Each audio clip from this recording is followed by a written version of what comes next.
книжки. Как се хващат малки сиви Мишки.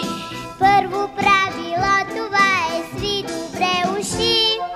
Надергай и сви гръбна, надергай и сви гръбна, както прави татко Котара.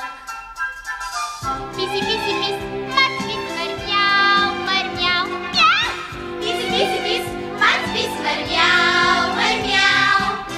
Писи, писи, пис, мац, пис, мърмяу, Мърмяу. мяу. Надергай и сви гръбна, надергай и сви гръбна, както прави татко Котара.